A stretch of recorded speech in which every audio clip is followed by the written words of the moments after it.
All right, we're back. Ta-da! It's been a while, hasn't it? We run the dial. We're gonna play first, and all right, this is a good hand.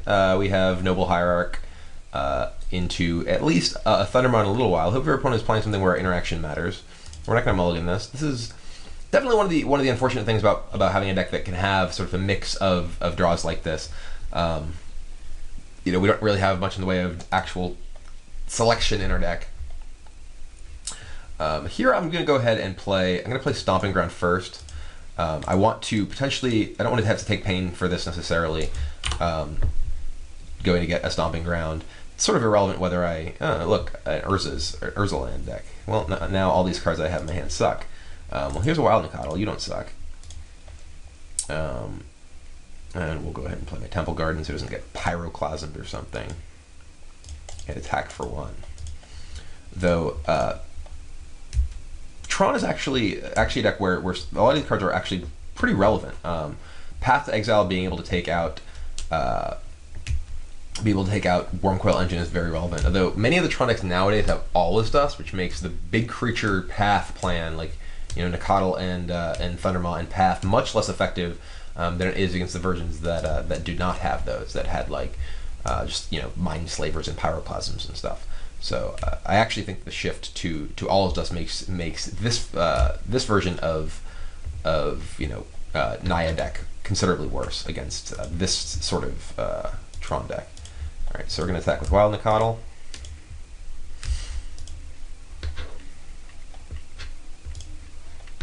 And we're going to play Tarmogoyf.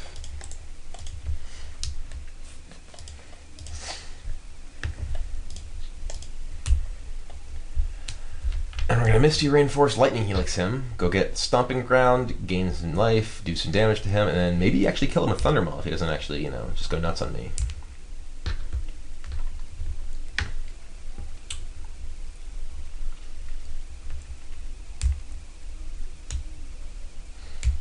Alright, he's actually using that. Is he playing like...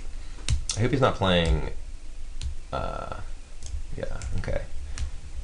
So now we get to Helix him, putting him to 12, making this guy... So yeah, if we actually do draw a land, we kill him here.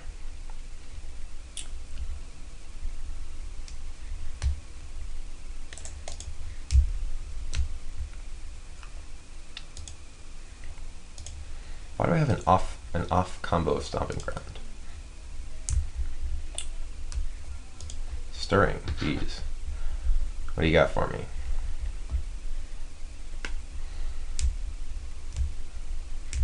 Miss. Ooh, Wormcoil.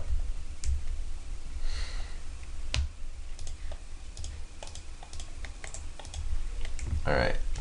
Helix you. Land. Big Daddy Thundermaw is big enough. Because Axes.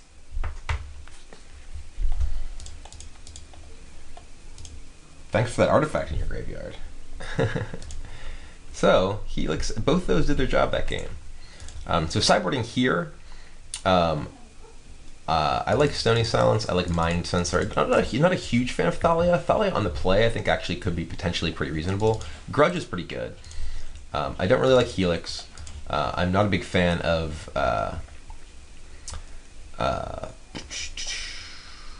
Scavenging Ooze. Scavenging Ooze is pretty mediocre here. There aren't really that many creatures that go to the yard.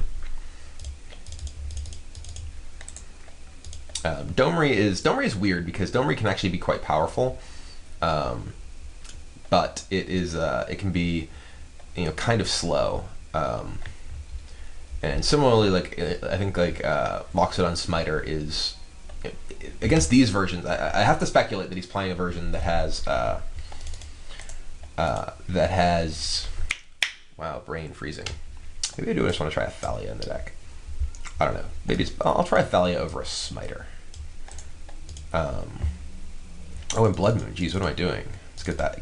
Blood Moon has to go in here. What was that? I briefly had like an aneurysm and didn't have Blood Moon in my deck. I think I want to take out one path. I don't like having a bunch of paths against the Tron decks because they only have so many things to actually path. It is quite important. Actually, Bolt's pretty bad too. They're all pretty bad. I think path's actually more relevant than Bolt. a fistful of bolts can be pretty terrible.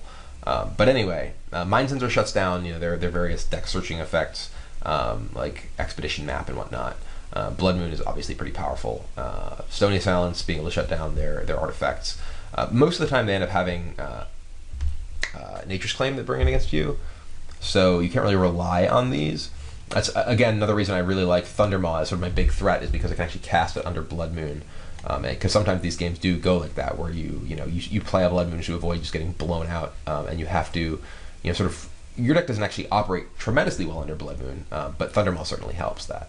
So anyway, I'm going to go ahead and submit this version of the deck and see how our opponent's going to play it. So here we have a Stony Silence Blood Moon no threat hand. We do have 2 basics. This is kind of a weird hand. I kind of want to just play this hand and see how it goes, because we do have, these are both very powerful, so I'm not going to mulligan. We have a lot of things we can draw into that are actually quite powerful here. He has a basic forest, which is pretty annoying because it allows him to operate at least somewhat under Blood Moon. And we only have, we have forests and a land that fetches forests. So again, as I said, this is a speculative hand. We really need some stuff to go right for this hand to not be horrible. Pride Mage, alright. I'm going to start with Stony Silence.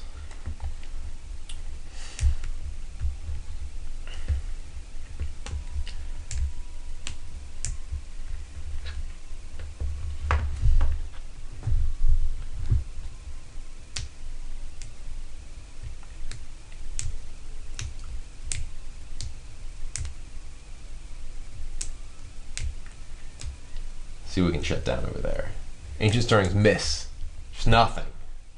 Oh, okay. You're not a miss. No Urza's land. Ooh, basic forest. This guy's got a lot of basic land.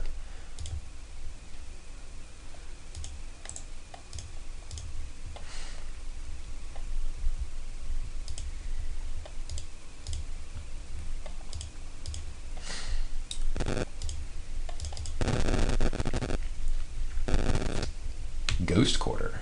Jeez. He has a lot of land that just don't really do much. He must have just, I mean, maybe he just has a grip full of artifacts. He has an Oblivion Stone, okay.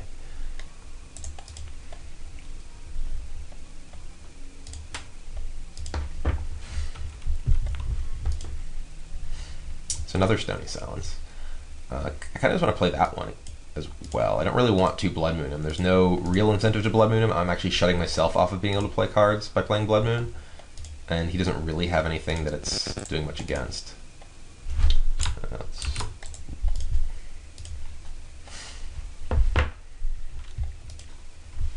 So this means he can't just Nature's Claim out of my Stony Silence and then blow me with Oblivion Stone.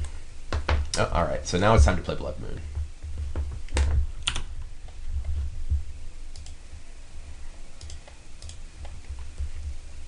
That also gives me access to white mana, which is pretty nice.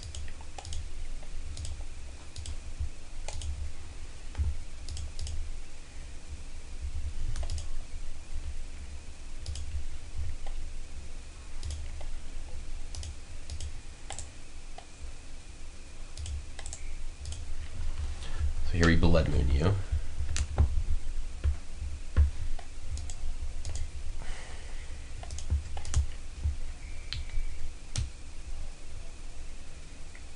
Now we can just cast, not Sylvan Scrying, okay. I was gonna say he just cast a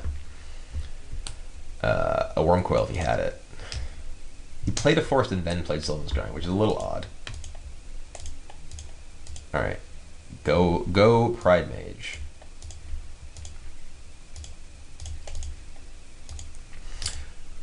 So here I don't want to play my my Nakatl or my Wolf Run because he has the Ghost Quarter in play. If he does kill my Blood Moon, I want to be able to play Wolf Run and then Wolf Run and sort of get him by surprise, not give him the opportunity to Ghost Quarter it. So I'm just going to say go here. So he can just play land, play Karn, and kill my Blood Moon. if he so chooses. He also kill one of my creatures, but then I think that he's actually in.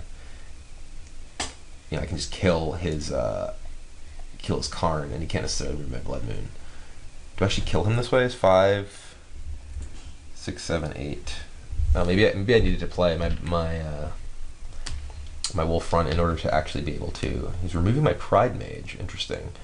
All right. Well, I will destroy your Oblivion Stone at least.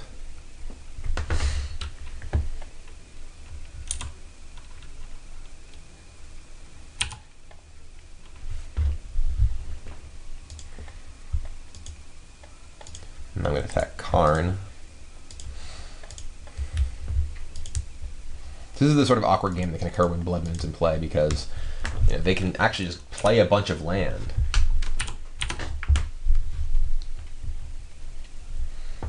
Like you just play another Karn here, and that could go very badly for me. Yeah, and there it is. Now if he removes, all right, removes Wild Lakatl.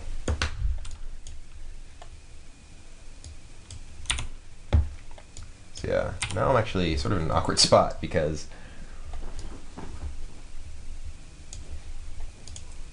I don't actually have a threat at the moment that is big enough to actually deal with Karn. I have, I kept a pretty threat-light hand.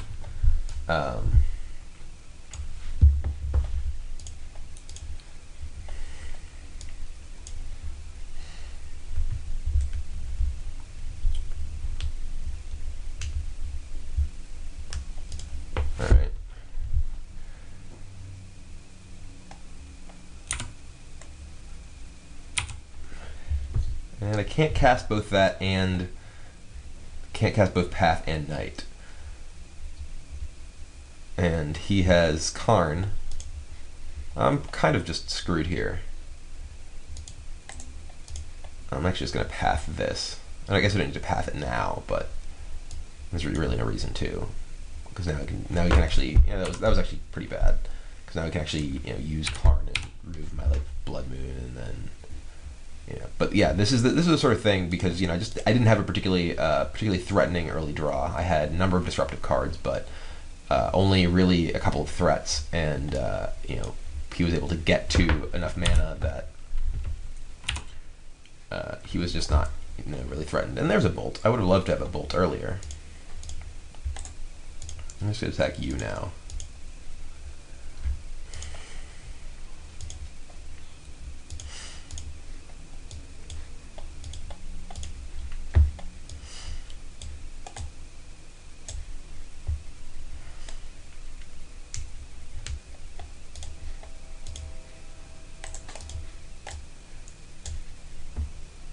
So I'm gonna go to player. So now if I draw a Thundermaw, I can actually kill him.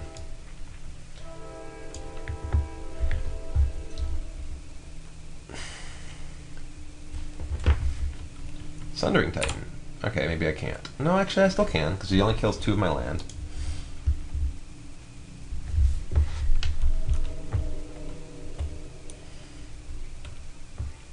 Alright. Thundermaw Hellkite. Show me dragon. No, close though. Close. Alright, now I'm dead. Well, actually, am I dead yet? I'm just gonna say go. I'm actually not dead yet.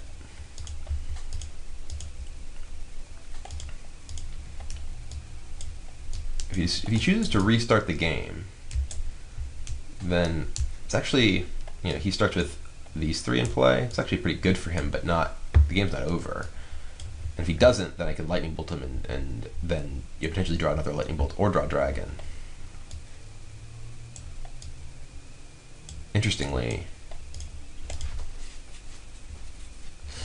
he's attacking me, so it looks like he's going to be looking to exile or something.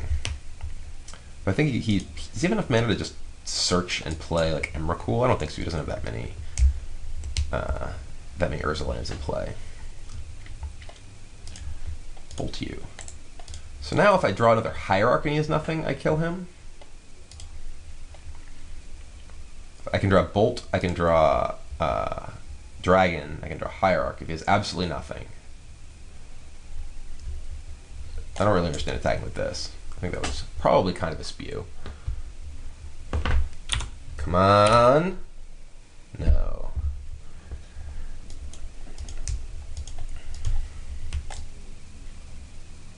Enters or leaves the battlefield. Alright, that's actually really bad because it means you can kill 2 of my lands and then dragon is no longer an out. So I'm actually not going to path that.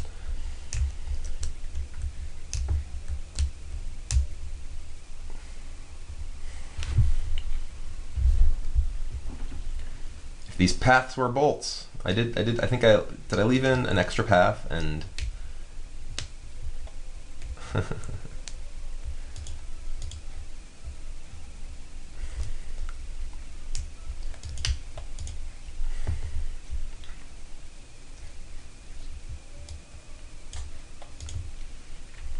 I'd also love just, you know, an even mind sensor there, given the way he's playing.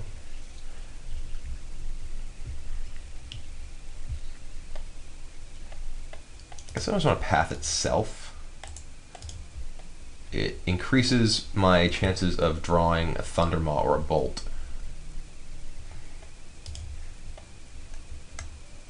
Yeah, I only have 1 Lightning Bolt left. Yeah, so if one of those paths had been, if that path, no, I've cast 2 paths. 1, 2, yeah.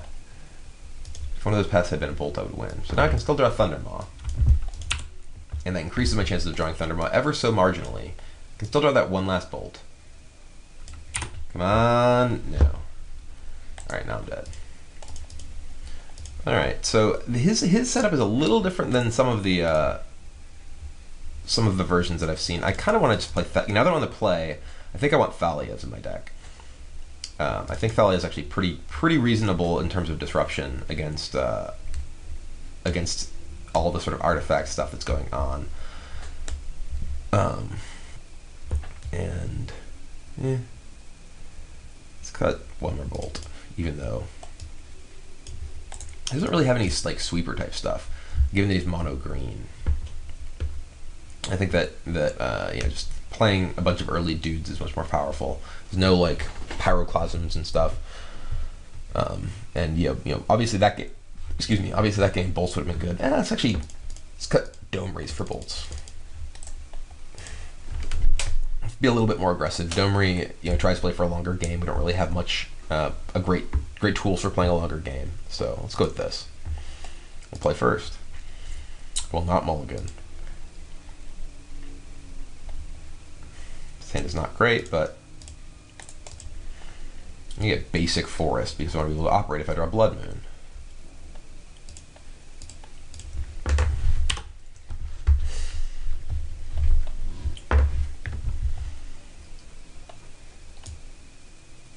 So this is the one. This is one that actually you don't get the mana if it dies, right? You don't get the card. Yeah.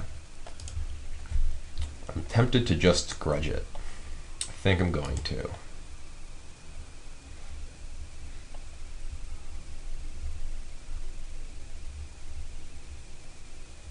Yeah, I'm just going to grudge that. There's not that many artifacts that he has that are, you know, super relevant, and denying him the ability to dig deeper can be pretty relevant. Denying him color mana could also be potentially relevant. You know, if he plays like an expedition map, I still have Grudge Field to kill it. If he plays a sphere, what's it? A Worm Coil, I have Path. If he has Oblivion Stone, I have, you know, the other half of the Grudge.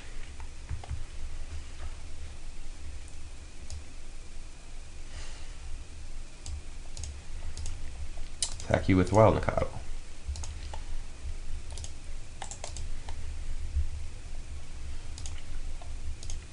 And Knight. I went and got Temple Garden there. I wanted the second white, the second green rather, just in case.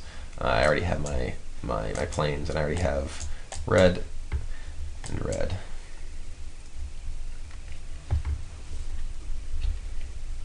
So hopefully he doesn't just play, you know, land all his dust here. Worm Coil's not that bad because I have Path, and I actually attack him for 7, then threaten to just kill him.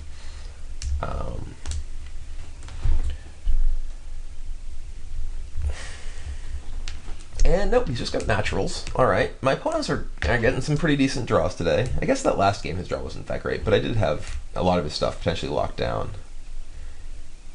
But, come on, turn 3 Tron. I even killed your Chromatic Sphere. Alright, well at least that means you're not playing a 7 this turn. So you're probably just playing a 6, like Worm Coil. 3, 4. Sylvan Scrying. Alright. Okay, it's better than the alternative.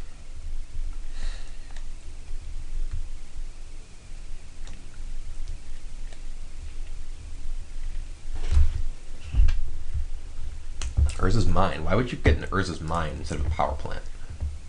Is your hand just full of power plants?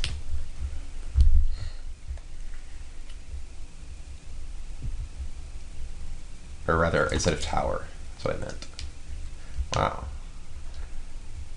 Storm count is 4. It's a lot of storm. All right, so now you have another power plant and another tower. Maybe you're just avoiding me possibly killing a land. I guess that's a reasonable direction. All right. Well, I'm just going to attack you.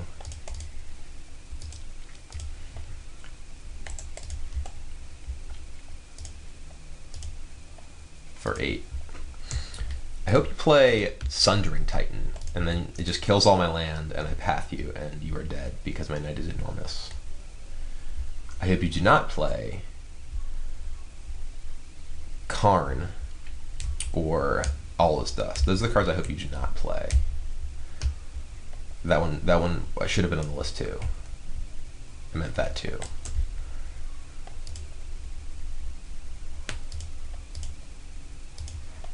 You let me draw a card.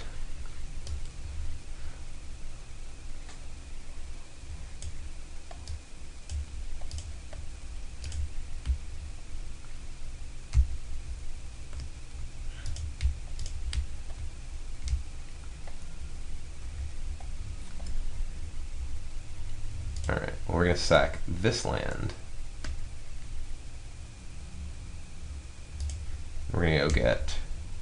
What do I want? I can get Wolf Run, which means that Hierarch is... I can give, what? It's 4, 5, 6 land next turn, so I can give +3. So that makes Hierarch very closely. If I could get Horizon Canopy, though if I was going to get Horizon Canopy, I should have tapped my land for mana. I think I just want Wolf Run, because then like a Bolt is potentially lethal. Though I guess if he has like a just about anything, it's not going to be good enough. But all right, well.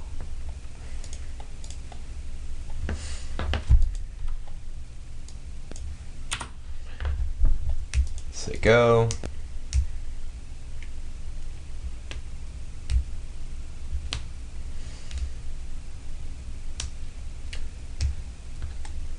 Maybe he just has nothing. That would be glorious. Just has this Oblivion Stone. Maybe he has a Wormcoil Engine. Maybe he has a Karn. That was what I was really hoping he didn't have. Alright. Give me a dragon. Oops. Even a lightning bolt. Oh god, come on. I really hate... I can get rid of you, right? There we go. A Stony Silence, just in time. Perfect, just in time. Guess we'll play it.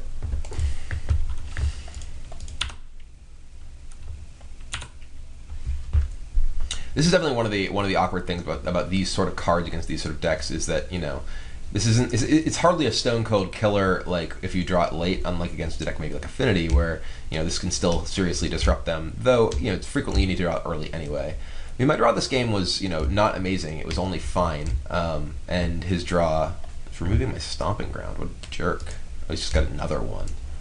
Oh god. Or maybe he's playing Sundering Titan.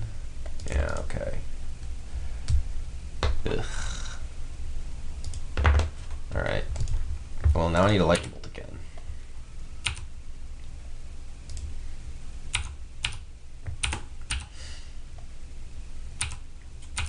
I have a Stomping Ground left in my deck, and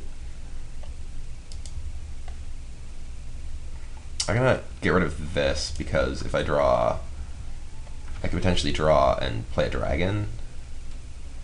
Oh, I have Ugin. Alright, I'm dead.